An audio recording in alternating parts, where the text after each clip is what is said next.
हाँ, तो ध्यान दीजिएगा, लास्ट क्लास में हमने कहाँ तक कर लिया था। दैट इज विजयनगर साम्राज्य, कृष्णदेवराय को हम पढ़ रहे थे, है ना। तो जैसा कि मैंने आप लोगों को बताया कि एक्चुअली में मतलब परिस्थिति क्या बन रही है, देखिए। परिस्थिति यहाँ पे कुछ ऐसी बन रही है इस समय पे कि हम देखें तो एमबीटी का शासन था, मोहम्मद बिन तुगलक का। और मोहम्मद बिन तुगलक के समय पे क्या हो गया है, बात कुछ ऐसी हो गई है कि दक्षिण भारत जो है तो इसके नियंत्रण से क्या हो गया बताइए, बाहर चला गया। साउथ इंडिया इसके नियंत्रण से क्या हो गया बताइए, बाहर चला गया है। और हैदराबाद का जो एक शासक है, ठीक है, क्या नाम है उसका, क्या नाम है, क्या कर रहे हैं यार, कुछ रिवीजन रिवीजन नहीं करते क्या। पूरा साफ हो गया है, पीछे पढ़ते जा रहे, पूरा साफ है। काम्पिल के पहले कौन है, अरे भैया हैदराबाद का ढक्कन। किससे एमबीटी युद्ध लड़ेगा, कुछ भी नहीं पढ़ रहे, कुछ भी रिवीजन नहीं कर रहे। हाँ, ठीक है, उससे क्या करेंगे बताइए, युद्ध लड़ेगा। देखो भैया, अगर पिछला रिवीजन नहीं कर रहे तो क्लास में बैठने का कोई मतलब ही नहीं है। तुम लोग रिवीजन क्यों नहीं कर रहे हो, लिखा लिखा नोट्स मिल रहा है कि नहीं मिल रहा है, मतलब घर में समय में नहीं रहता क्या। रिवीजन करो भैया, बिना रिवीजन के कोई एग्जाम क्लियर नहीं होगा, सिर्फ क्लास लेने से हो जाएगा क्या। ठीक है, तो उस पर अटैक करेगा मोहम्मद बिन तुगलक। तो वो जाकर के भाग करके कहाँ चला जाएगा, काम्पिल में। और काम्पिल जो जगह है, तो वहां पे अटैक कर देगा कौन बताइए, एमबीटी, क्योंकि बोला कि तुमने हैदराबाद के शासक को शरण दी है। ठीक है, तो वहां पे वो जो शासक रहेगा उसके सेनापति रहते हैं हरिहर और बुक्का, तो लड़ते हैं। लेकिन अनफॉर्चुनेटली इस वॉर में, यानी कि युद्ध में, वो क्या हो जाते हैं बताइए, हार जाते हैं। ठीक है, तो हरिहर और बुक्का को एमबीटी ले जाता है अपने साथ, इस्लाम धर्म ग्रहण कराता है, और इसी के साथ अपनी सेना में उन्हें सेनापति बना देता है। इस्लाम धर्म ग्रहण कर लेते हैं, उसके तरफ से कई युद्धों में भाग लेते हैं। लेकिन आगे चल करके एक ऐसा समय आता है कि जबकि दक्षिण भारत में पुनः आक्रमण करने की योजना बनती है, तो हरिहर और बुक्का को भेजा जाता है। क्यों भेजा जाता है, क्योंकि उनको वहां का एक्सपीरियंस है। ठीक है, अब एक्सपीरियंस है तो वो लोग जाते हैं वहां। अब जाने के बाद होता क्या है कि वहां उनका गुरु मिल जाता है विद्यारण। और विद्यारण बोलता है कि तुम लोग यहाँ कहाँ घूम रहे हो, मैं तुमको पहचान लिया हूँ। तो बोले हम तो इस्लाम धर्म ग्रहण कर लिया और इस्लाम के लिए लड़ रहे हैं, एमबीटी के लिए। ठीक है, तो अब यहाँ पर वो उन लोगों का क्या करेगा, शुद्धि करेगा, उनको पुनः हिंदू धर्म ग्रहण कराएगा।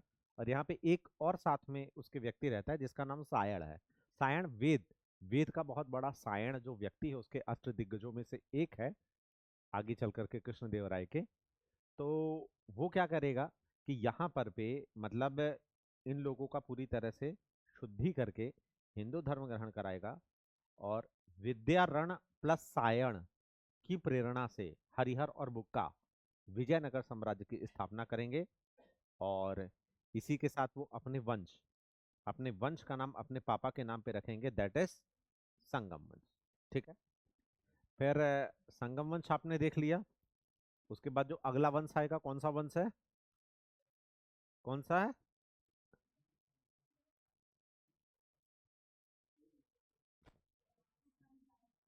हे भगवान, सालों में नहीं आएगा। हे भगवान, तुम लोग टोटल पंचर हो। ऐसा इतना बड़ा पंचर है जिसको बनाया भी, क्या पढ़ रहे हो यार,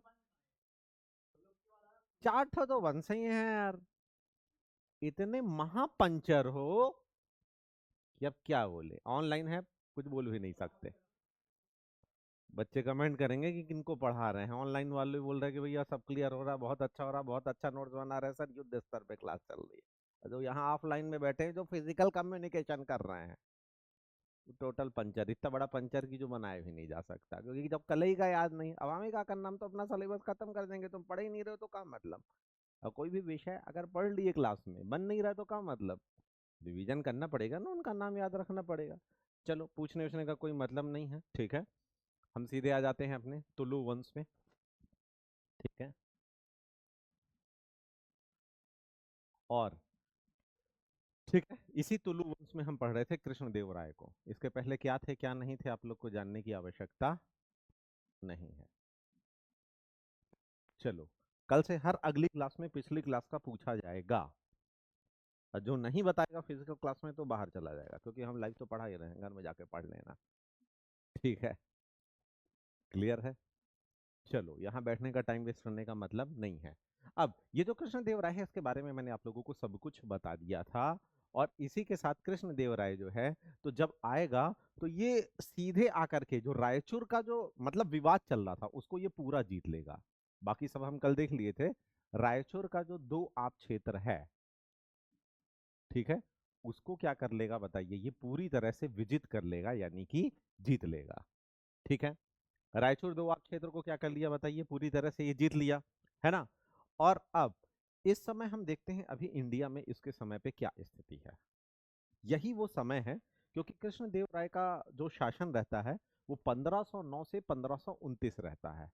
इसका शासन 1509 से लेकर के 1529 रहता है। ठीक है, अब याद करो इसी बीच में कौन आ रहे हैं, पुर्तगाली। भारत में कौन आ रहे हैं, पुर्तगाली आ रहे हैं। ठीक है, अब जब यहाँ पे कौन आ रहे हैं बताइए, भारत में पुर्तगाली आ रहे हैं। आप फिर मॉडर्न इंडिया का लेक्चर देखिएगा, कब कहाँ कौन क्या कैसे आ रहे हैं सब वहाँ डिटेल में बताया गया है। यहाँ हमें सिर्फ इतना देखना है कि ये पुर्तगाली आकर के ये यहाँ पे कहाँ पे कब्जा करते हैं, तो आप सभी पता है ये लोग गोवा को जीत लेते हैं। ठीक है, और गोवा के साथ यहाँ पे जो बीजापुर रहता है, ठीक है, तो यानी कि बीजापुर में भी इनका क्या हो जाता है, नियंत्रण हो जाता है। ये कृष्णदेव राय के समय की बात है। ठीक है, और इसी तरह इसी समय जो साउथ है तो यहाँ पे 5 पावर हैं। ठीक है, यहाँ पे पूरे साउथ इंडिया में हम देखें तो मुख्य रूप से 5 पावर हैं। जैसे मुख्य रूप से हम देखें तो यहाँ पे अहमद नगर है। ठीक है, और अहमदनगर के बाद हम देखेंगे तो बरार है और बीदर है। बरार और बीदर है, और इसी के साथ हम यहाँ पे देखें तो बीजापुर और गोलकुंडा। बीजापुर और गोलकुंडा। इसके अलावा पूरा दक्षिण भारत यहाँ का पूरा किसके नियंत्रण में है बताइए, यहाँ पे कृष्णदेव राय। ये जो दो जगह हैं ये किसके अंडर में आ गई हैं, पुर्तगाली। ठीक है, अब रेस्ट ऑफ द रीजन जो बच रहा है ये पूरा किसका है बताइए, कृष्णदेव राय का। ठीक है, समझ में आया।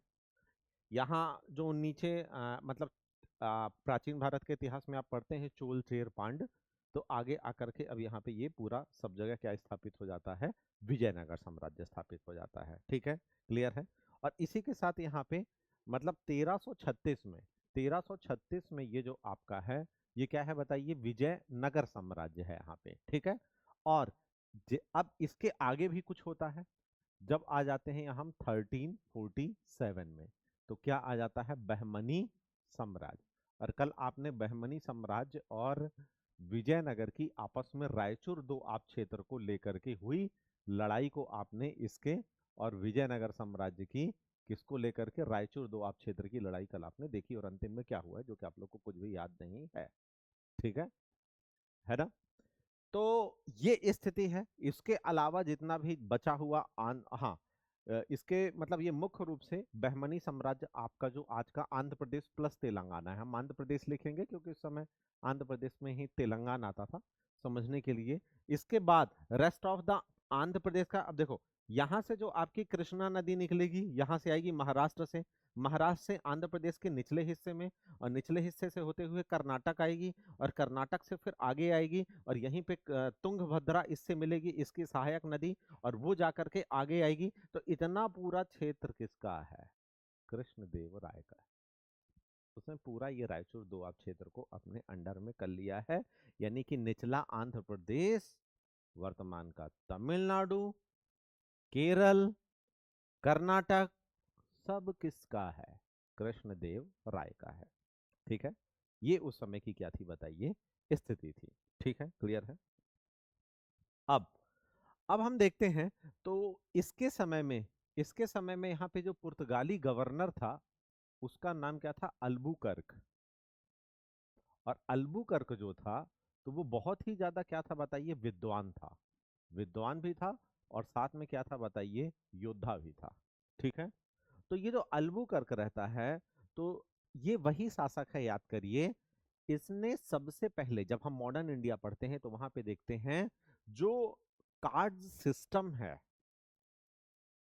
जैसे आज की डेट में परमिट सिस्टम, अगर कोई मालवाहक ट्रक है उसको पूरे भारत में जाना है तो उसको हर राज्य का पहले से ही क्या लेना होगा, परमिट लेना होगा। तो उसी प्रकार यहां से जितने भी जहाज जा रहे हैं उनको सबको परमिट किससे लेना पड़ेगा, पुर्तगालियों से, तभी वो क्या करेंगे, व्यापार कर पाएंगे। तो इसने क्या लाया बताइए, कार्ड सिस्टम लाया, अल्बुकर्क ने। इसी के साथ इसी ने तो लाया था ब्लू वाटर पॉलिसी, हिंद महासागर में क्या है बताइए, नियंत्रण करने के लिए। आगे चल करके पुर्तगालियों ने अपना कैसा विस्तार किया, मॉडर्न इंडिया के लेक्चर में पूरा डिटेल में बताया है। आगे चल करके लोग लव एंड वॉर पॉलिसी लाएंगे, लव एंड वॉर पॉलिसी लाएंगे, ठीक है। फिर लव करके गोवा की लड़कियों से शादी करेंगे तो परिवार का विस्तार होगा, परिवार का विस्तार होगा तो क्षेत्र का विस्तार होगा, क्षेत्र का विस्तार होगा तो साम्राज्य का विस्तार हो गया। ये इनकी क्या थी बताइए, ये पॉलिसी थी, ठीक है। हाँ, समझ में आया। और इसी समय में नॉर्थ इंडिया में कौन शासक है हम देखें, ठीक है। तो वहां बाबर था, ठीक है। बाबर के समय में बाबर क्या लिखता है कृष्णदेव राय के बारे में, वो लिखता है कि ये इस समय भारत का सबसे ज्यादा शक्तिशाली शासक है। और बाबर ने इससे क्या है बताइए, लड़ाई नहीं लड़ी, ठीक है। तो अल्बुकर्क जो रहता है यहाँ पे, तो कृष्णदेव राय के पास क्या भेजता है, अपना दूध भेजता है। क्यों भेजता है, क्योंकि इस समय जो कृष्णदेव राय का क्षेत्र है ये अभी तक का सबसे ज्यादा समृद्ध क्षेत्र है। और एक यात्री आता है, वो लिखता है यहाँ विजयनगर के बारे में, घूमते घूमते आता है, और उस यात्री का नाम रहता है डोमिगो पायस। उस यात्री का नाम रहता है डोमिगो पायस। और ये जो डोमिगो पायस पुर्तगाली यात्री है, ये क्या बता रहा है विजयनगर के बारे में, ये बता रहा है कि विजयनगर रोम जैसा है। इस समय सबसे ज्यादा समृद्धशाली नगर कौन है, इटली की राजधानी रोम। तो विजयनगर इक्वल टू रोम, यानी विजयनगर कैसा है बताइए, रोम के जैसा है। ये इतना ज्यादा समृद्ध है कि यहाँ पे दुनिया की हर वस्तु मिलती है, यहाँ पे दुनिया की हर वस्तु मिलती है। इतना ज्यादा ये समृद्धशाली है। तो ये लोग इसके पास क्यों जा रहे हैं, क्योंकि ये समृद्ध हैं, तो समृद्ध हैं तो व्यापार करेंगे, बोले हम भी अपनी वस्तु बेचेंगे। तो कृष्णदेवराय से समझौता होता है। समझौते के तहत क्या कहा जाता है, ये कहा जाता है कृष्णदेवराय पहले नहीं मानता है, लेकिन वो लोग बोलते हैं हम आपको सबसे अच्छी नस्ल के किस्म के घोड़े देंगे, जितने भी आपके राज्य में घोड़ों की आपूर्ति होगी वो कौन करेगा, हम करेंगे। और जितने भी फिर बचे हुए खच्चर घोड़े रहेंगे उनको बहमनी साम्राज्य को दे देंगे। ऐसा एक समझौता होता है इनके बीच में, ठीक है। तो इसलिए यहाँ पे पुर्तगालियों को व्यापार करने की अनुमति मिल जाती है, ठीक है। तो इस प्रकार अल्बुकर्क क्या हो जाता है बताइए, सफल हो जाता है, इससे क्या लेने के लिए बताइए, व्यापार करने के लिए, मतलब अनुमति लेने में। इसी के साथ हम देखें तो यहाँ पे अष्ट दिग्गज रहते हैं। अष्ट दिग्गज में जो सबसे प्रमुख कवि है जिसके बारे में आपको पढ़ना है, दैट इज पेड्डाना, ठीक है। कृष्णदेव राय के दरबार में अष्ट दिग्गज यानी उस समय के सबसे ज्यादा 8 विद्वान कवि रहते हैं। और इन्हीं 8 विद्वान कवि में सबसे ज्यादा जो पॉपुलर रहता है वो कौन रहता है बताइए, पेड्डाना। पेड्डाना की विशेषता सबसे बड़ी क्या है कि इससे राज परिषद में भी स्थान दिया गया था। मतलब जो मंत्री परिषद होता है ना, तो कवि होकर के भी 8 कवियों में से सिर्फ पेड्डाना को किसमें, राज परिषद में क्या दिया गया था, इसे स्थान दिया गया था कि भाई तुम यहाँ की मंत्रिमंडल को चलाने में भी क्या करोगे, मदद करोगे। और बहुत प्रसिद्ध आपसे एग्जाम में पूछता है, इसने आमुक्त मल्याद ग्रंथ लिखा था। आमुक्त मल्याद ग्रंथ इसने क्या किया था बताइए, लिखा था, ठीक है। इसी के साथ हम यहाँ पर देखें तो ये आमुक्त मल्याद ग्रंथ में क्या लिख रहा है, इसने बोला कि भाई राजा को हर क्षण प्रजा और साम्राज्य, जो कि चाणक्य कौटिल्य के अर्थशास्त्र में लिखता है, हर क्षण सिर्फ किसका ध्यान होना चाहिए, और उसका कोई व्यक्तिगत जीवन नहीं होना चाहिए। जो चंद्रगुप्त मौर्य को चाणक्य सिखाता है ना कि ये तुम प्रेम मत करो, तुम ये दो कौड़ी की लोगों के लिए नहीं बने हो, तुम्हारे जीवन का उद्देश्य क्या है, महान है। इसलिए तुम्हें ना हेलना से प्रेम करना है और ना गंधारा से, न देसी से न विदेशी से, क्योंकि तुम्हारे जीवन का उद्देश्य क्या है बताइए, महान है। इसलिए तुम इस चक्कर में, माया जाल में मत फंसो। ये क्या है, माया है। ठीक है, क्लियर है। तो ये सब अपने बुक में लिखता है। इसी के साथ देखें तो इस ये शैव धर्म को मानने वाला था और दो मंदिर बनाए थे इसने। एक हजारा मंदिर बनाया था और एक विठल नाथ का मंदिर बनाया था।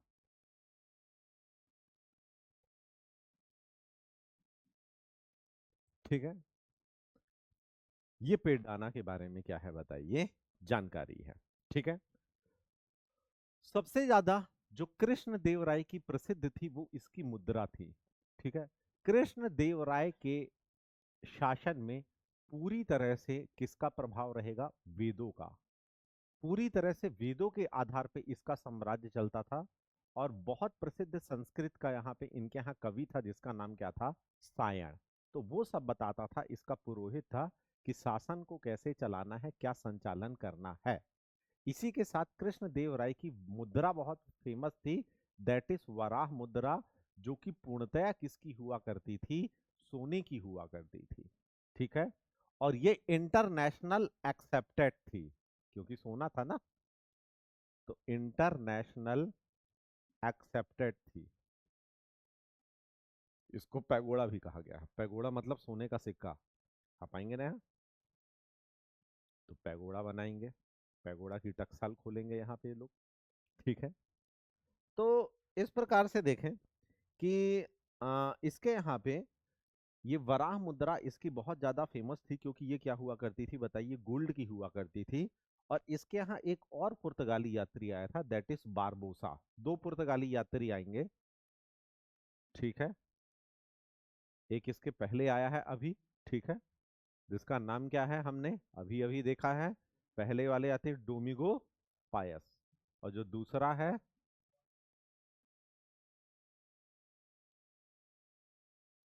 बार बरोसा। दो पुर्तगाली यात्री इसके, ये कौन है बताइए, पुर्तगाली यात्री हैं।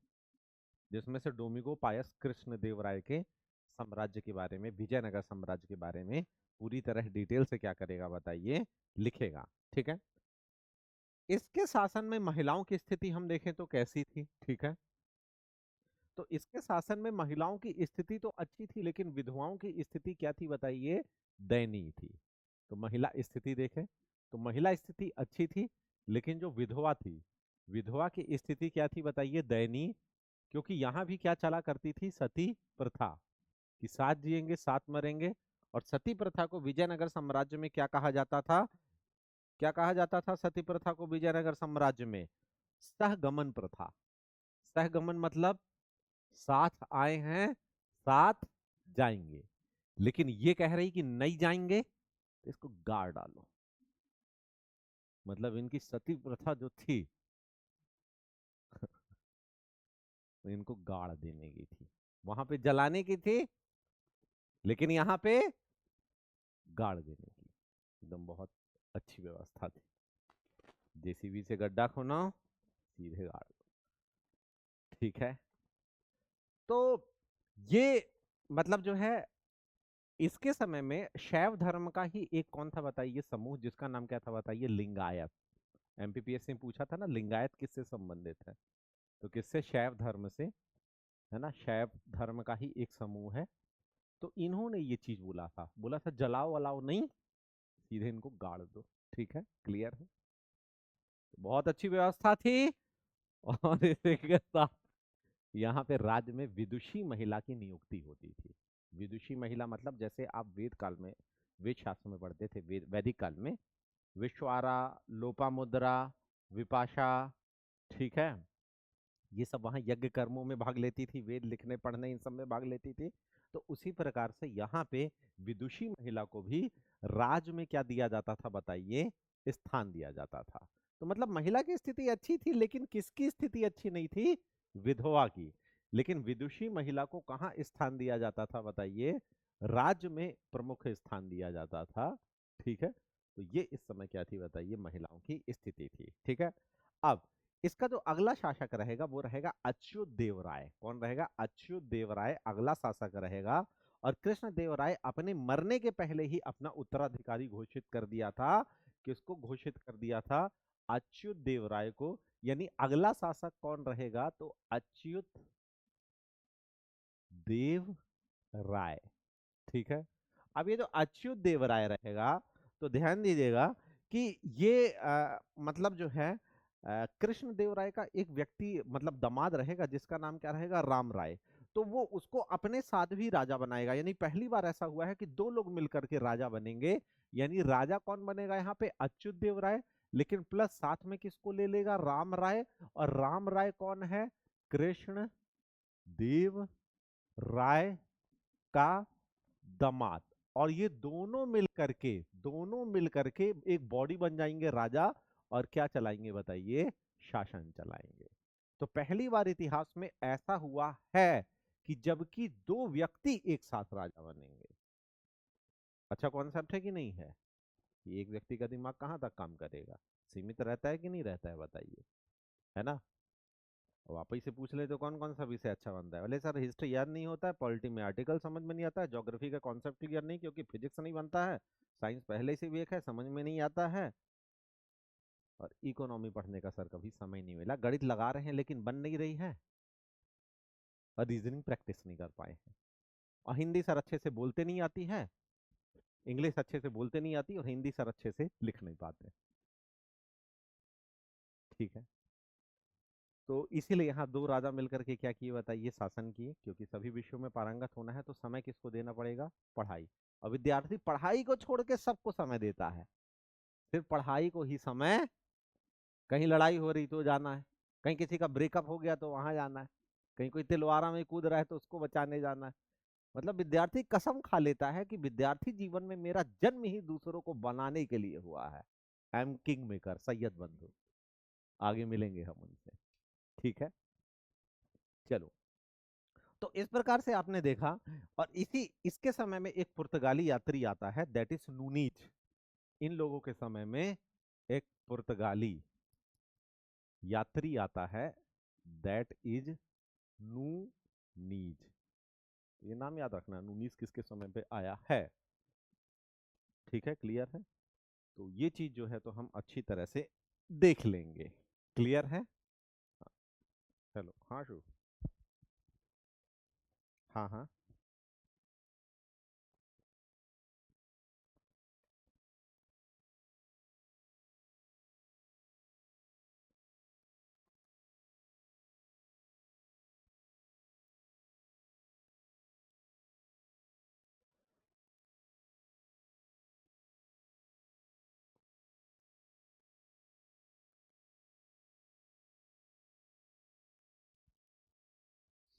चलो।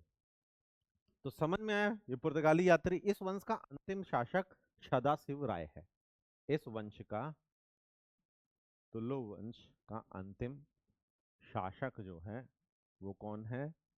सदाशिव राय है। कौन है? सदाशिव राय है। ठीक है, तो सदाशिव राय बोलेगा यार कि यार एक काम करो। ठीक है, ये करो कि अच्छे घोड़े हमें दो, और बचे हुए खच्चर घोड़े बीजापुर के शासक को दो। क्योंकि बीजापुर के शासक से क्या थी बताइए? दुश्मनी थी। ठीक है, और इसी के साथ इसके समय में ये अपने यहाँ किसको लागू करेगा? वर्ण व्यवस्था को। किसको लागू करेगा? क्योंकि जो वेदों में व्यवस्था थी तो उसी के अनुसार विजयनगर साम्राज्य क्या है बताइए? चल रहा है। सदाशिव राय के समय में भी इसका सहयोगी कौन रहेगा बताइए? राम राय। यहाँ भी सहयोगी कौन रहेगा इसके साथ में? राम राय। लेकिन इसको एक्सपीरियंस ज्यादा रहता है, तो इसलिए वास्तविक सत्ता किसके पास रहती है बताइए? इसके पास रहती है। इसके पास रहती है, राम राय के पास रहती है। और यहाँ पे शूद्र को सेंटी कहते थे, है ना? जैसे वर्ण व्यवस्था में ब्राह्मण, क्षत्रिय, वैश्य और शूद्र, तो शूद्र को सेंटी कहते थे। ठीक है, तो ये क्या थी बताइए, इसके समय में व्यवस्था थी। और अब यहाँ पे क्या होगा, एक बहुत बड़ा युद्ध होगा जिससे विजयनगर साम्राज्य का पतन हो जाएगा। That is the end of end downfall of Vijayanagara साम्राज्य, जो दोबारा नहीं उठ पाएगा उस तरीके से, क्योंकि जला दिया जाएगा। पूरे विजयनगर साम्राज्य को जला दिया जाएगा। इनको जीतने के लिए कोई एक शासक तो इनसे लड़ नहीं सकता था, तो गठबंधन नहीं बनाया गया बल्कि महागठबंधन बनाया गया। और इस महागठबंधन में सब लोग साथ में आ गए। कौन कौन साथ में आ गया? बीजापुर का शासक आ गया, गोलकुंडा का शासक आ गया, और अहमदनगर का शासक आ गया। क्यों? क्योंकि इसको नहीं हरा सकते, सब मिलकर के लड़े। किससे लड़े यहाँ पे? व्यक्ति का नाम क्या है? सदा शिव राय। लेकिन वास्तविक शासक कौन है? राम राय। और विजयनगर को क्या कर देंगे? पूरी तरह से आग से जला देंगे। पूरे साम्राज्य में क्या कर देंगे बताइए? इतना जबरदस्त साम्राज्य था विजयनगर। इसे कहते हैं हम, ये 23 जनवरी 1565 को हुआ था। ये डेट बहुत इंपॉर्टेंट है। इसे तालीकोटा का युद्ध कहते हैं। साउथ इंडिया का सबसे ज्यादा विभत्स युद्ध, क्योंकि विजयनगर में ही जाकर के आग लगा दिए। ठीक है, और ये दो नदियों के किनारे हुआ था। एक नदी का नाम था राक्षसी और दूसरी नदी का नाम था तगड़ी। तो राक्षसी और तगड़ी नदी का युद्ध भी कहते हैं, या राक्षसी तगड़ी का युद्ध भी इसे कहते हैं। ठीक है, क्लियर है ना? इसे इसे अपनी आंखों से प्रत्यक्ष विजयनगर को जलते, इनको हारते, इस युद्ध की तुलना किससे की गई है बताइए? इस युद्ध की तुलना महाभारत के युद्ध से की गई है। जैसे बोला गया कि वहां पे महाभारत में संजय संजय ने पूरा युद्ध देख करके बताया था, तो इस युद्ध का प्रत्यक्षदर्शी यहाँ पे संजय की तरह एक व्यक्ति था, जिसका नाम क्या था? सेविल, जिसने अपनी आंखों से इसे क्या किया था बताइए? देखा था इस पूरे युद्ध को। ठीक है, तो पूछता है कि इस युद्ध को अपनी आंखों से किसने देखा था? तो किसने देखा था? सेविल ने देखा था। ठीक है, क्लियर है ना? तो इस तरह से विजयनगर साम्राज्य का क्या हो जाता है? पतन हो जाता है ना? और दोबारा विजयनगर नहीं उठ पाता है, क्योंकि ये लोग आग लगा देते हैं। पूरी तरह से क्या है बताइए? आग लगा देते हैं। अब राम राय का भाई तिरुमल, अब इसके बाद कौन आता है देखिए? राम राय, युद्ध में ये लोग हार गए हैं, तो इसका भाई आता है, दैट इज तिरुमाल। और ये एक नए वंश की स्थापना करता है। हालांकि अब कुछ बचा नहीं रह जाता है, लेकिन जो बचा कुचा है, तो यहाँ पे आकर के एक नए वंश की क्या करता है बताइए? स्थापना करता है।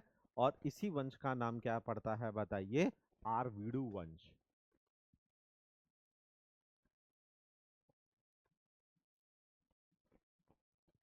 ठीक है, क्लियर है? तो इस प्रकार से हमने देखा कि आरवीडू वंश का शासन आ गया। अब विजयनगर साम्राज्य उतना ज्यादा शक्तिशाली नहीं रह गया, समृद्ध नहीं रह गया, सब कुछ जला जला कर क्या दिए?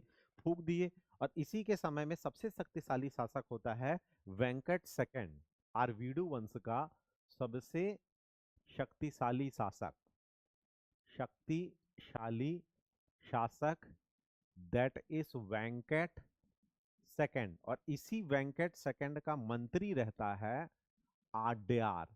और यही आड्यार अब यहाँ विजयनगर में एक नए राज्य की स्थापना करता है, दैट इज मैसूर, जिसे हम टीपू सुल्तान, हैदर अली, आधुनिक भारत में पढ़ चुके हैं।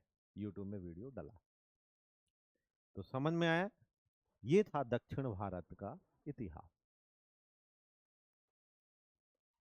और वेंकट सेकंड बहुत बड़ा चित्रकला से प्रेमी करने वाला व्यक्ति था। और इसके समय में स्पेन का चित्रकार फिलिप तृतीय, स्पेन स्पेन का चित्रकार, जिसका नाम क्या है बताइए? फिलिप तृतीय, उस समय का ये सबसे बेस्ट चित्रकार था। ठीक है, तो दो ईसाई लोगों को भेजता है इसके पास। किस लिए? चित्रकला। भारतीय पेंटिंग पसंद नहीं थी इसे, स्पेन की चित्रकला पसंद थी। तो पूछता है कि स्पेन चित्रकार फिलिप तृतीय ने किसके दरबार में दो ईसाई चित्रकारों को भेजा था?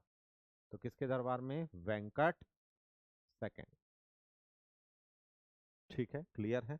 इसका अंतिम शासक जो है रंग थर्ड। अंतिम शासक रंग थर्ड। तो आपने देख लिया अरविडू वंश। ठीक है, और कुछ खास इसके बारे में नहीं। जब नहीं है तो पढ़ना ही नहीं। अब हम वापस चलते हैं दिल्ली सल्तनत में। क्या चल रहा है वहां पे? खिजर खां आ गया है। ठीक है, तो ध्यान देना यहाँ पे। अब ये सैयद वंश आ गया है। ठीक है, तो नाम खिजर खां है, लेकिन अपने आप को ये सैयद क्यों बोल रहे हैं? बताओ भैया, बुद्धिजीवी बताएं। नाम तो खिजर खां है, लेकिन ये अपने आप को सैयद क्यों कह रहे हैं? अच्छा, एक बहुत अच्छी चीज बता देते हैं। जैसे कल आप बोल रहे थे कि भैया बाबरनामा किस भाषा में लिखी है, समझ लो बहुत अच्छे से। लोगों का कंफ्यूजन ही क्लियर नहीं है। बहुत अच्छे से ध्यान से सुनना और समझना पहले इस चीज को। तुजुक ए बाबरी यानी बाबरनामा की भाषा तुर्क है। फिर से ध्यान देना। Stop stop. ध्यान देना, बहुत अच्छे से समझना। हमारे यहाँ ये जितने भी शासक आ रहे हैं ना, ध्यान देना, सब तुर्क भाषा बोलेंगे। समझ में आया? तुर्क भाषा बोलेंगे।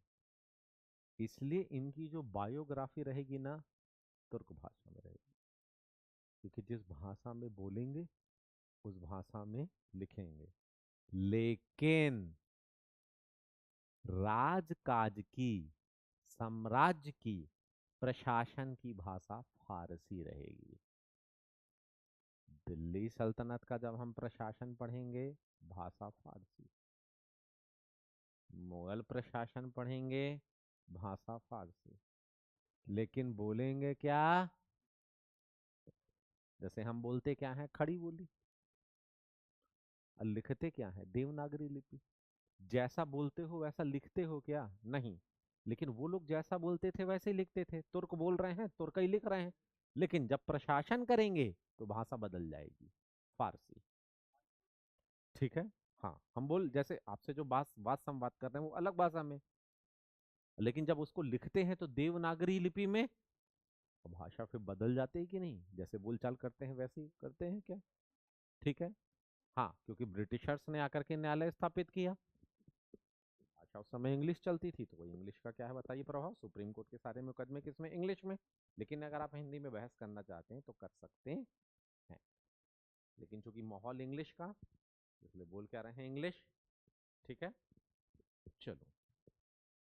अब हम चलते हैं वहां सैयद वंश में। ठीक है, तो वहां पे आपने देखा कि जो तुगलक वंश का अंतिम शासक था, क्या नाम था?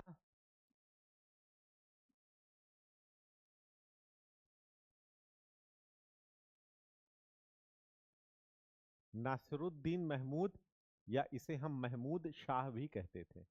महमूद शाह तुगलक भी कहते थे।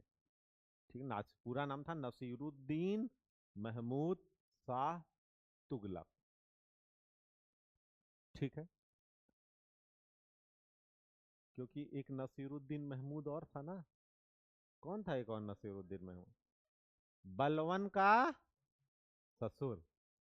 समझ में आया? जो बलवन को उलूग खां की उपाधि दिया था, और बलवन उसकी बेटी से कर लेता है शादी।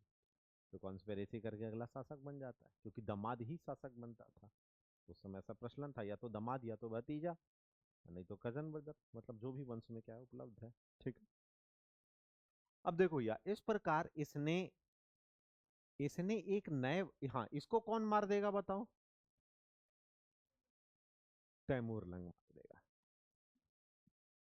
जब तैमूर लंग भारत आएगा 1398, याद रखना, दो डेट बहुत इंपॉर्टेंट है। 1398 का तैमूर लंग का आक्रमण, और 1739 का नादिर शाह आक्रमण। समझ रहे हो? ठीक है, ये पानी भूल जा रहा हूं। तो तैमूर लंग का 1398 का आक्रमण। ठीक है, और 1739 का नादिर शाह का आक्रमण, जो कि मॉडर्न इंडिया में आप पूरी तरह से पढ़ चुके हो। ठीक है, क्लियर है। तो तैमूर लंग का आक्रमण 1398 में होगा। लेकिन यहीं पे प्रश्न आता है, सैयद वंश की स्थापना 1414 में होगी, क्यों? हम जो सैयद वंश का काल पढ़ते हैं वो 1414 से स्टार्ट कर रहे हैं। तो 1398 से 1414 के बीच में क्या चल रहा था? ठीक है, गौर किए, कभी बुक में पढ़े तो ये डिफरेंस को दिमाग में नहीं आया होगा, क्योंकि जब हम बुक पढ़ते हैं तो कल्पना नहीं कर पाते, हम सिर्फ उसको पढ़ते हैं और सोचते हैं पढ़ के किसी तरह रट लें, रट के किसी तरह ये जीवन पार हो जाए, एक बार किसी तरह नौकरी लग जाए, फिर पढ़ाई लिखाई से मुक्ति मिल जाए। ठीक है, तो पढ़ाई लिखाई से तो अगर जो अच्छी तरह से पढ़ाई लिखाई करता है वो खुद ही मुक्ति नहीं चाहता है। हाँ, लड़कियों की मुक्ति हो जाएगी क्योंकि एक दिन हो जाएगी शादी, तो सारी समस्या उसी दिन खत्म, कि कम से कम पढ़ना तो नहीं पड़ेगा।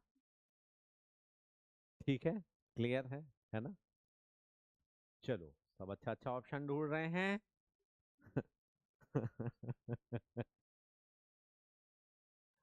तो देखो, समझो बात को, आखिर ऐसा क्यों हो रहा है? क्योंकि ये बहुत दिमाग वाला व्यक्ति था, खिज्र खान। जब ये यहाँ पे तैमूर लंग आक्रमण करने आता है, तो तैमूर लंग यहाँ पे सहायता, इसकी सहायता कौन करता है? चूंकि तैमूर लंग भारत को नहीं जानता है, तो इसलिए ये सहायता किसकी लेता है यहाँ पे? खिज्र खां की। और खिज्र खां जो है तो इसकी सहायता कर देता है। ठीक है, खिज्र खां इसकी क्या कर देता है बताइए? यहाँ पे सहायता कर देता है, और यहाँ पे मतलब बोलता है, क्या बोलता है इसको? कि तुम मेरी सहायता करो, बदले में मैं तुम्हें जो सबसे बेस्ट क्षेत्र है वो दे दूंगा। सबसे बेस्ट क्षेत्र तो लाहौर और मुल्तान है ना, गोल्डन लैंड। क्योंकि सिंधु नदी पूरा क्या कर रही है बताइए? सींच रही है। ठीक है, तो ये उसका साथ देता है, और डील होती है कि बदले में तुम्हें क्या दे देंगे? लाहौर और मुल्तान दे देंगे।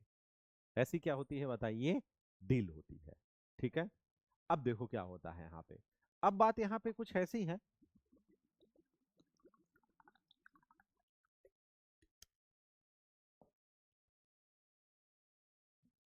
कि इसको मिल गया, क्या मिल गया भैया? लाहौर मिल गया प्लस मुल्तान मिल गया, और यहाँ का क्या बना दिया गया इसे? गवर्नर। कब? 1398 में युद्ध लड़के। और ये वापस जाएगा कि नहीं जाएगा? जैसे गौरी वापस गया था, तो ये वापस जाएगा। मंगोल है, मंगोलों का काम है आना, लूटना, पाटना, तहस नहस करना और चले जाना। ये अपना आदमी यहाँ बैठा के जाएगा, बोलेगा अब एक काम करो, तुम क्या बन जाओ? खिजर खां बोला, मतलब खिजर खां को बोलेगा कि तुम मेरे उत्तराधिकारी के रूप में शासन करो।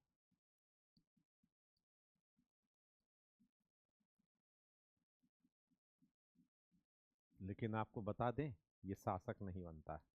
दिल्ली सल्तनत का ऐसा कौन से वंश का संस्थापक है जो एज ए शासक शासन नहीं करता?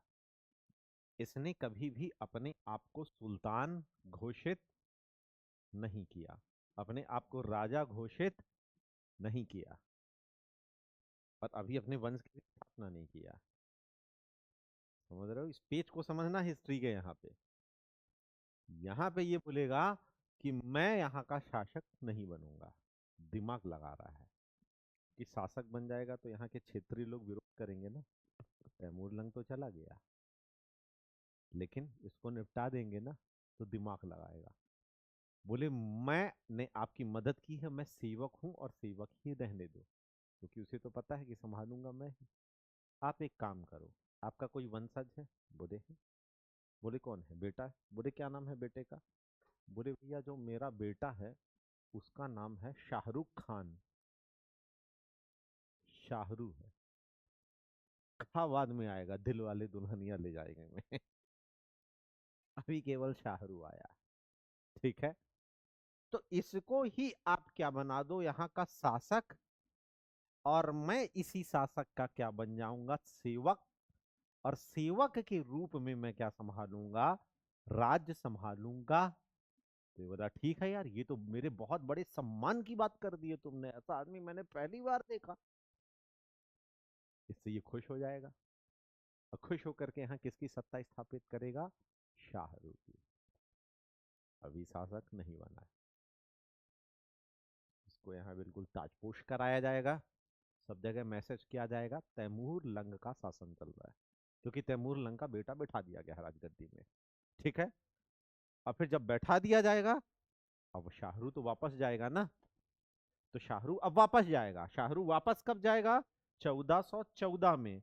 तो 1414 में जब वापस जाएगा, तो इसे एक उपाधि देगा, रैयत ए आला। तो पूछता है रैयत ए आला उपाधि किसने धारण की? तो रैयत ए आला उपाधि किसने धारण की बताइए? इसने धारण की। रैयत ए आला का मतलब क्या होता है ये समझ लो। रैयत ए आला का मतलब होता है प्रतिनिधि। मतलब किसका प्रतिनिधि? शाहरू का। तो सेवक था, सेवक से बन गया प्रतिनिधि, और एज ए प्रतिनिधि अब ये शासन संभालेगा और सैयद वंश की स्थापना करेगा। अब हो रही है सैयद वंश की एस्टैब्लिशमेंट, यानी कि स्थापना 1414 में। नॉट एज ए शासक, एज ए रैयत आला, प्रतिनिधि। अगला प्रश्न, नाम सैयद क्यों पड़ा वंश का? ये तो खिजर खां है, तो इसको सैयद क्यों बोल रहे हैं? अब हर शासक अपने आप को एक से एक बढ़कर के महान बताएगा। जैसे जैसे बलवन ने ईश्वर का प्रतिनिधि बताया, मुबारक शाह ने स्वयं को खलीफा ही बता दिया, पगला शासक, साइको। फिर एक आदमी आएगा फिरोज शाह तुगलक, दैट इज शरीयत।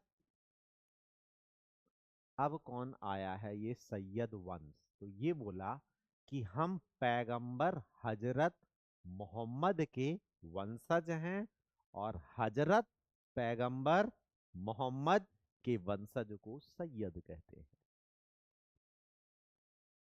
इनका प्रभुत्व तो बढ़ जाएगा कि नहीं? हम डायरेक्ट कहाँ से आ रहे हैं? मतलब पैगंबर मोहम्मद का वंश याद करो, अली। अली के परिवार से हैं, दैट इज कौन से मुसलमान? सिया की सुन्नी? सिया, सिया, सिया। दैट इज हम लोग क्या है बताइए? सिया। तो इन लोग की जो नीति रहेगी तो वो क्या रहेगी? उदारवादी रहेगी। समझ में आया? लेकिन अगले आएंगे लोधी। लोधी जो रहेंगे, आहा आहा, अफगान मुस्लिम रहेंगे। हाँ लेकिन, हाँ हाँ रहेंगे सुन्नी, लेकिन रहेंगे वो अफगान से। तो प्रश्न पूछता है कि पहला अफगान शासक, तो सबसे पहली बार भारत में जो अफगान शासक हैं यहाँ पे, तो वो कौन आएंगे? ये लोधी लोग आएंगे। दूसरा फिर शेरशाह सूरी आएगा। ठीक है। तो इस प्रकार 1414 में आपने देखा कि यहाँ पे क्या हो गया बताइए? ये मतलब अपने वंश की स्थापना करता है, और इसका नाम क्या रखता है बताइए? सैयद। अब खिज्र खान ने कोई विशेष काम नहीं किया, ये कर तो दिया इतने सारे विशेष काम। ठीक है।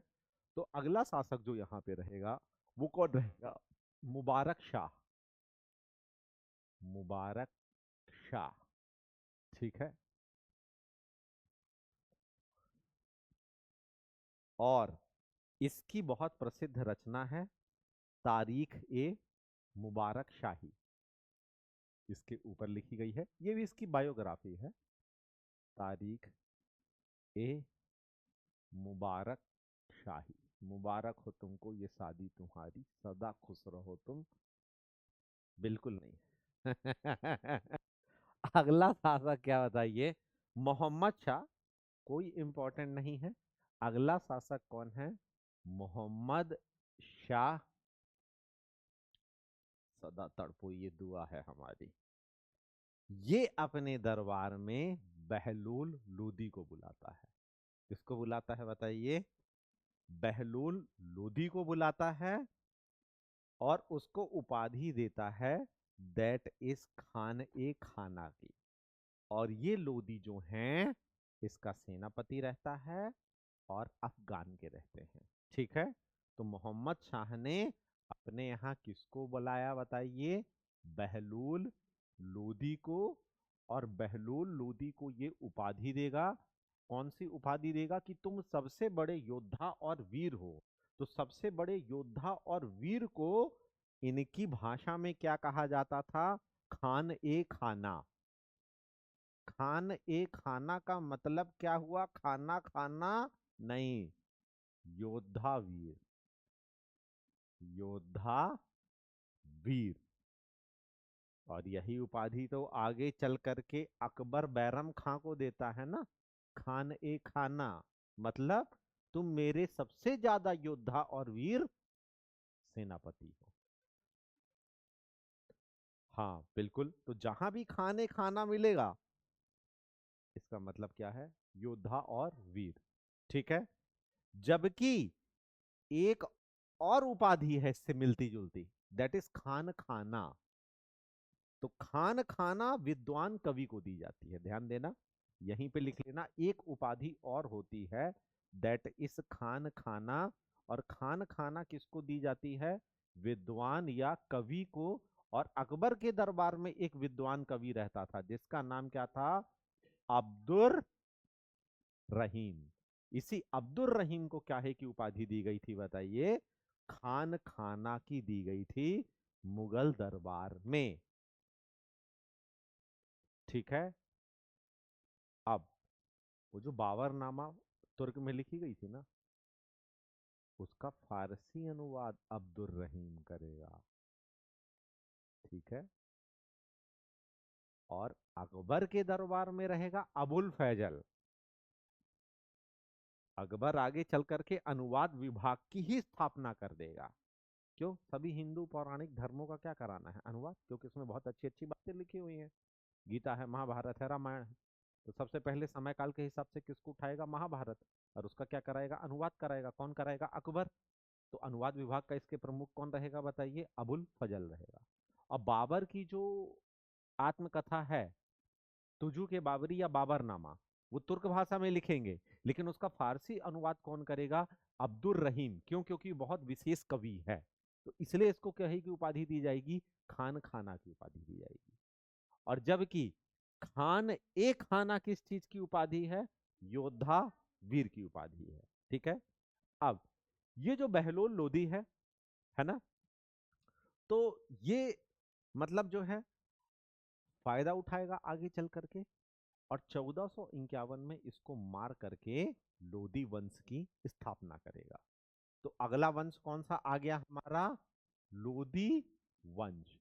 लोदी वंश की स्थापना 1451 से 1526, जब तक कि बाबर ना आ जाएगा।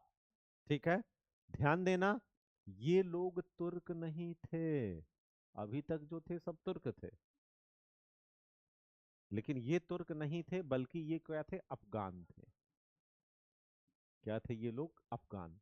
तो पूछता है कि भारत में पहला अफगान साम्राज्य या अफगान शासक, तो शासक का नाम बहलोल लोदी, और साम्राज्य का नाम लोदी वंश।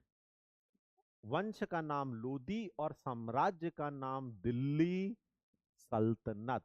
तो दिल्ली सल्तनत में सबसे पहला अफगान शासक ये, और मुस्लिम साम्राज्य में भारत में दूसरा अफगान शासक शेर शाह सूरी। ये प्रश्न पूछते हैं गोलगप्पे टाइप के आपसे एग्जाम में। ठीक है।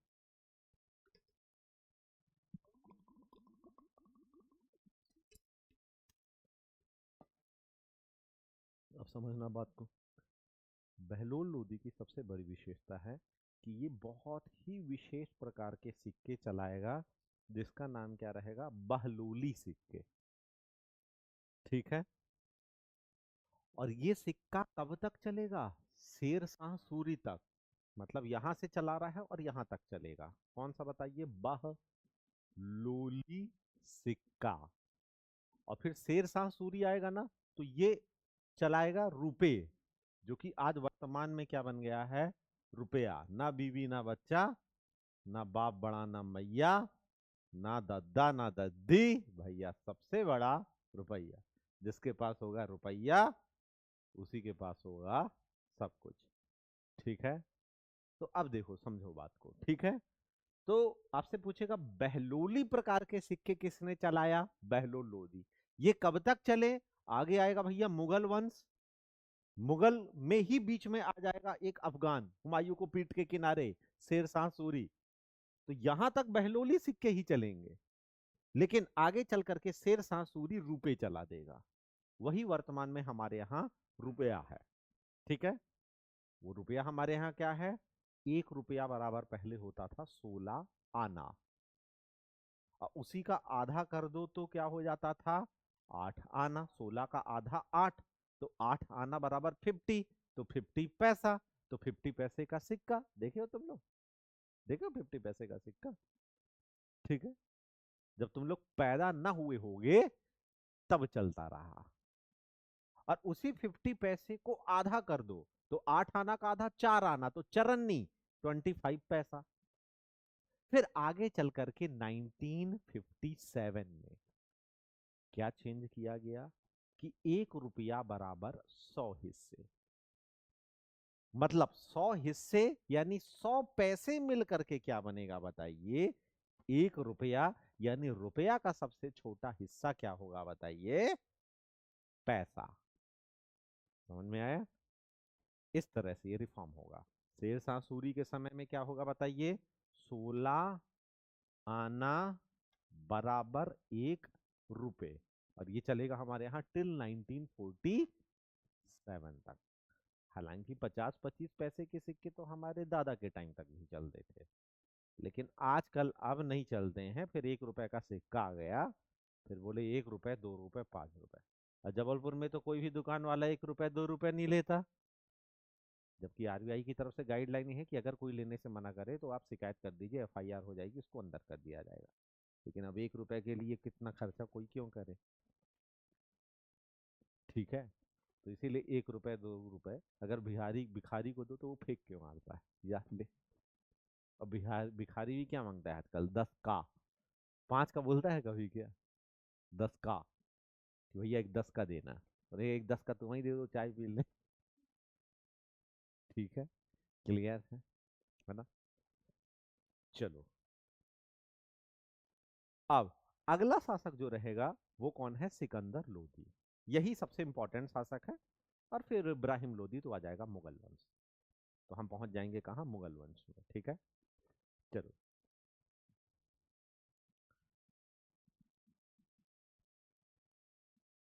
सिकंदर लोदी के बारे में बताए भैया, बहुत ही ज्यादा ये कट्टर रहता है। इतना ज्यादा कट्टर कि नागरकोट के ज्वालामुखी मंदिर को तोड़वा देता है। अच्छा, ये हिंदू नहीं बल्कि मुस्लिमों का भी नाश करता है। क्यों? क्योंकि कहता है भैया देखो, धर्म की तरफ ज्यादा मत जाओ, विज्ञान जाओ, मतलब शिक्षा। तो इस प्रकार से ये लोगों को बताने के लिए क्या करता है? बहुत सारे हिंदू मंदिरों को क्या करेगा बताइए? नष्ट, उनके देवी देवताओं को नष्ट करेगा। बोलेगा पढ़ाई लिखाई करो, अगरबत्ती दिया धूप बत्ती मत करो। और मुस्लिम यहाँ पे नमाज पढ़ना बंद करवा देगा। आ रहा है समझ में? और बोलेगा नमाज, नमाज की जगह ये जो मस्जिद है तो इनको मस्जिद को कन्वर्ट कराएगा किसमें? मदरसे। और बोले नमाज की जगह अगर तुम शिक्षा लो, यानी क्या करो भैया? पढ़ाई लिखाई करो, तभी तुम्हारा क्या होगा? कल्याण होगा। तो इसलिए ये पूरे हिंदू मंदिरों को नष्ट करता है युद्ध स्तर पे। और मस्जिदों को किस में कन्वर्ट कराएगा बताइए? समझ रहे? अब देखो अफगान वाला है ना मुस्लिम, प्रॉपर मुस्लिम नहीं है। प्रॉपर मुस्लिम कौन? केवल अरब। पढ़ रहे हो ना पूरी हिस्ट्री से? ये तो बहुत दूर वाला मुस्लिम हो गया। जितना अरब से दूर उतना ही दूर वाला मुस्लिम, तो बहुत दूर वाला मुस्लिम हो गया। तो ये मस्जिद ही को किस में कन्वर्ट करने लगा? स्कूल में। हालांकि इसकी विचारधारा ये थी, कट्टर भी था। और विचारधारा ये थी कि भैया ये सब पूजा पाठ बंद करो, अगरबत्ती धूप दिया बत्ती, सीधे क्या करना हो भैया? पढ़ने लिखो, पढ़ने से ही कल्याण होगा। और इसने हिंदुओं पर कुठाराघात करने के लिए बहुत सारे मंदिरों को तोड़ा, यहाँ तक कि उसके अंदर की जाकर की मूर्तियों को भी तोड़ा। और तो और इसने ताजिया मुहर्रम बंद करा दिया। बोले फालतू में काय पीट पाट रहे हो? ठीक है, तो ताजिया और प्लस मुहर्रम, इस उत्सव को भी क्या करा दिया इसने? बंद। बोला कोई फालतू काम नहीं करेगा, सीधे पढ़ाई लिखाई करो, कोई भी बकवास चीज नहीं करो। ठीक है, और इसी के साथ इसी ने बोला कि भैया राज्य में राजस्व कितना आ रहा है ये कैसे पता चलेगा? राज्य में राजस्व कितना आ रहा है जब हमारे पास उचित भूमि की क्या होगी बताइए? नाप। और भूमि को इसने नपवाया। और भूमि को नपवाने के लिए इसने एक पैमाना चलाया। उस पैमाने को क्या कहते हैं? गज ए सिकंदरी। ठीक है। और वर्तमान पैमाने का ये 30 इंच के बराबर होता है। यानी 1 गज ए सिकंदरी इक्वल टू वर्तमान का 30 इंच। और इस प्रकार ये पूरे राज्य की क्या करता है बताइए? नपाई कराता है। और नपाई कराने के बाद क्या करता है? बोलता है कि भाई अब हमें पता चल गया है कि हमारा राज्य कितना है। हमारा राज्य कितना है ये हमें पता चल गया है। तो अब उसे ये भी पता चल जाएगा ना कि राजस्व कितना आएगा। राजस्व की चोरी रुक जाएगी। नहीं तो राजा को जितना दे दिए भैया दे दिए, वो नापने थोड़ी जाएगा और इतना टाइम थोड़ी है। और यही काम आज किसको दिया गया है? पटवारी। भैया जाओ सब जगह भूमि नापो। अगर कहीं मकान बन गया है तो संपत्ति कर लो।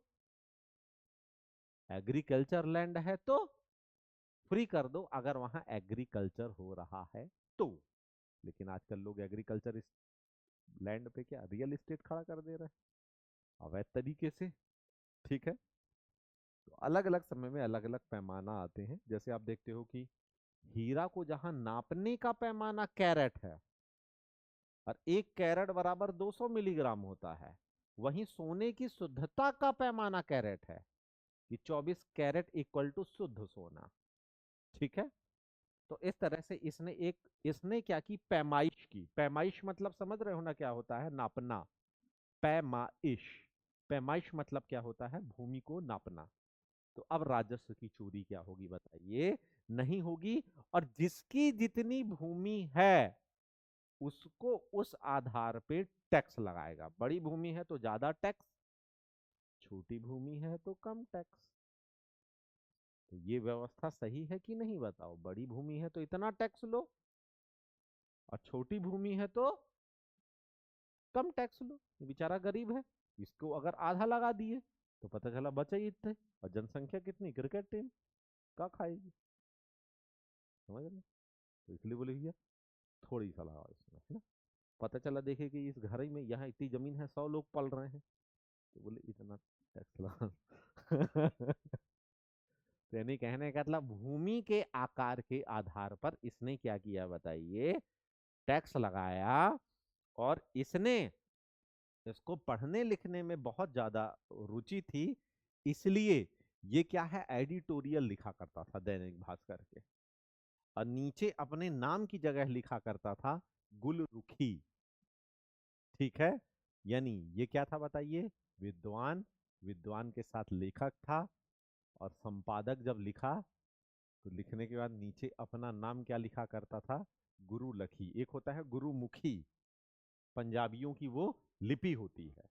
जैसे हमारी देवनागरी, तो पंजाबियों की लिपि क्या? गुरुमुखी लिपि होती है। लेकिन ये क्या लिखा था बताइए? गुलरुखी। ठीक है। गुलरुखी। हाँ।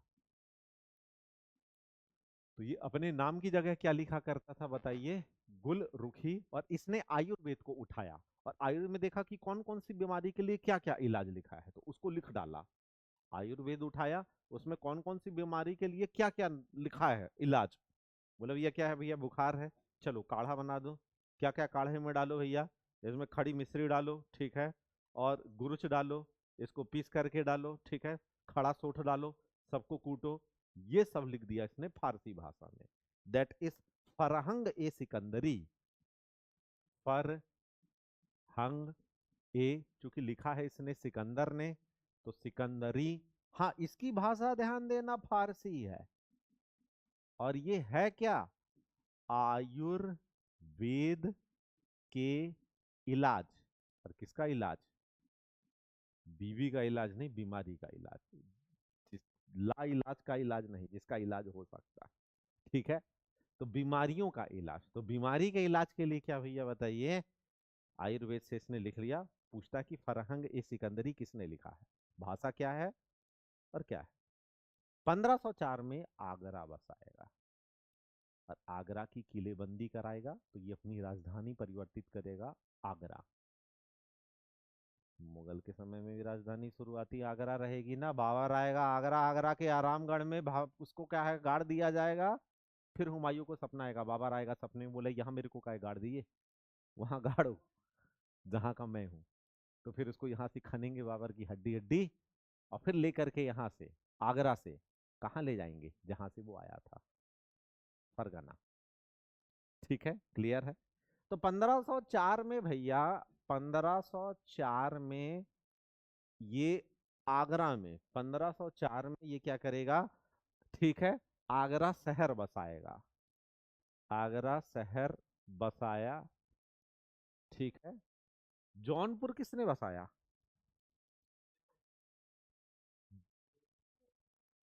फिरोज शाह तुगलक ने जुना खां की याद में। ठीक है। और यहाँ पे आगरे किल यहाँ फिर आगरा किला बनाएगा, जिसको नाम मालूम क्या दिया गया था? आगरा में किला बनाएगा जिसको नाम दिया गया बादल गढ़ किला। और 426 2 साल बाद राजधानी बनाएगा। 1506 में आगरा को क्या बनाएगा, कैपिटल बना देगा। ठीक है, क्लियर है। तो इस प्रकार से आपने देखा, ये अगला शासक आएगा इब्राहिम लोदी। ठीक है। तो नेक्स्ट शासक हमारा कौन है बताइए? इब्राहिम लोदी। लेकिन इसका राजा बनना इसी के लोगों को खल रहा था। सबसे बड़ा दुश्मन चाचा किसका? हम सबका और इब्राहिम लोदी का। ठीक है। तो इसके चाचा को बिल्कुल पसंद नहीं आया, दैट इज दौलत खां लोदी की सारी दौलत कौन ले गया? इब्राहिम। तो इसलिए इसके चाचा का नाम पड़ गया दौलत खां लोदी। और इसी के साथ पंजाब के शासक को इसने अपने साथ मिलाया कि तुम मेरा साथ दो, जब मैं जीत जाऊंगा तो आप मिल बांट के खाएंगे। तो पंजाब का शासक, दैट इज, पंजाब के शासक का नाम आलम खां। ये दोनों जाकर के निमंत्रण देंगे किसको भैया? बाबर को निमंत्रण देंगे। हमें बेगानों ने नहीं, अपनों ने लूटा है। जो सबसे अपना वही गद्दार।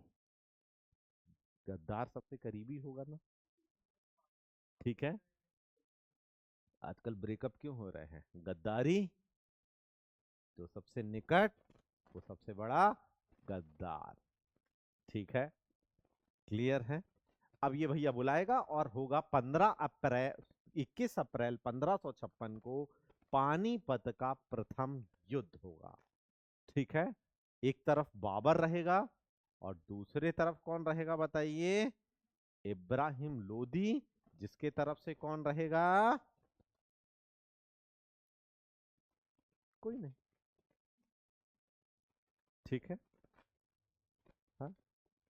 तो इस प्रकार अब यहाँ पे इसके शासनकाल में सबसे ज्यादा इंपॉर्टेंट युद्ध होगा, दैट इज पानीपत का प्रथम युद्ध। डेट है 21 अप्रैल 1526, मोस्ट आईएमपी डेट।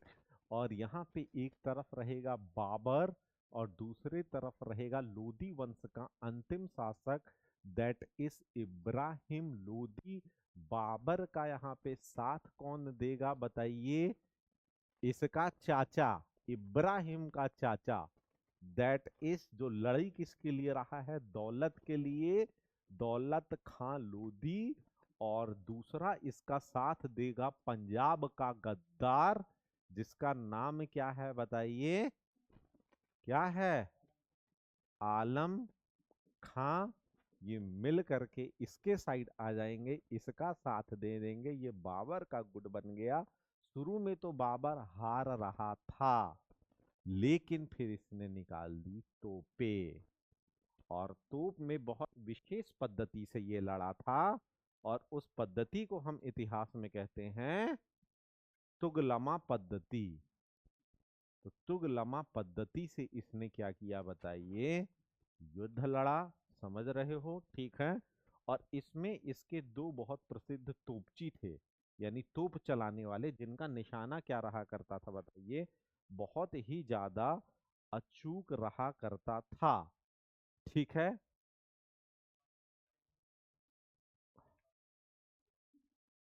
हाँ, उस्ताद अली और मुस्तफा। उस्ताद अली और मुस्तफा। भारत के लोग अभी तक तोप नहीं देखे थे, पहली बार ये लोग तोप देखते हैं। तो सब देख के हैरान परेशान हो जाते हैं। तो देखते हैं ये क्या है, इतने में उड़ा दिया। तो बोले ये चलती कहाँ से है। नहीं मतलब इतनी एडवांस तोप जो है, इतनी एडवांस तोप भारत के लोगों ने देखी ही नहीं थी। आ रहे हैं समझ में? ठीक है। और ये तोप ऐसे चलाते थे, दो बैलगाड़ियों के बीच में रख करके ये लोग क्या करते थे, इसको चलाते थे। ठीक है।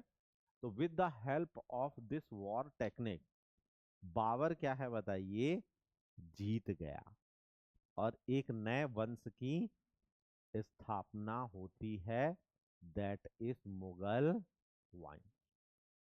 ठीक है। और ये तुलगमा पद्धति जो है, ये इतनी ज्यादा मतलब इसमें होती है कि इसमें ये लोग क्या कर देते हैं कि सेना का विभाजन कर देते हैं। ठीक है। मतलब कुछ लोग यहाँ दाएं तरफ चलते हैं, कुछ लोग बाएं तरफ चलते हैं, समझ रहे हो। फ्रंट में यहाँ और यहाँ चल रहे हैं, और फिर उसके बाद बैक में यहाँ और यहाँ चल रहे हैं, समझ रहे हो। ऐसे क्या चलेंगे बताइए, सैनिक चलेंगे।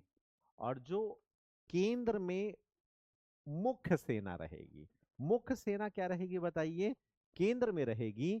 और ये लोग क्या करेंगे कि चारों ओर से घेराव करेंगे, क्योंकि जो आगे की टुकड़ी रहेगी वो शत्रु से लड़ेगी, और जो पीछे की टुकड़ी रहेगी ना, देखो आगे दो लोग जा रहे हैं तो वो लड़ेंगे, और जब वो लोग लड़ रहे हैं तो पीछे की टुकड़ी यहां से निकल करके आ जाएगी घूम करके सामने।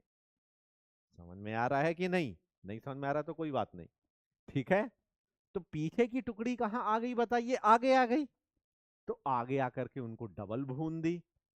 भून दी कि नहीं भून दी बताइए। ठीक है, क्लियर है। तो इस प्रकार से क्या है कि दुश्मन घिर गया ना, तो दुश्मन कहीं भाग नहीं पाया। और केंद्र में जो है, तो केंद्र में घुड़सवार सेना तीर कमान लिए है, तो घच घच घच घच घच घच मार रही है। एडवांस टेक्निक होगी, भारत के लोग को तो कुछ समझ में नहीं आ रहा कि युद्ध कैसे शुरू हुआ और खत्म हो गया।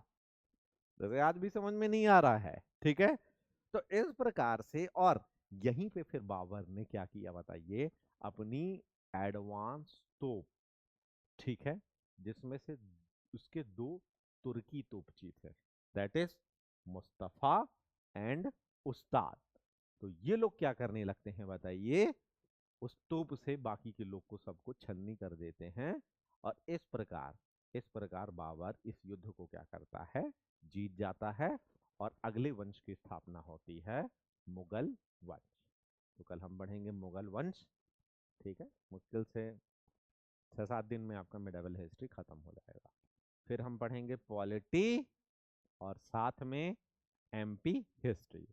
देख लेंगे 45 मिनट। पहले पॉलिटी 1 घंटा पढ़ लिए अच्छे से, 1-1.5 घंटे, और फिर उसके बाद 45 मिनट एमपी हिस्ट्री। तो जिसको पॉलिटी के बाद क्लास में जाना हो चले जाना, अपना यूट्यूब यूट्यूब में देख लेना एमपी हिस्ट्री। और जिसको क्लास में बैठ के पढ़ना होगा एमपी हिस्ट्री, तो एमपी हिस्ट्री पढ़ लेना। बाकी मैं तो यहाँ लाइव पढ़ाऊंगा ही, तो वो रिकॉर्डिंग लेक्चर आपको मिल जाएगा।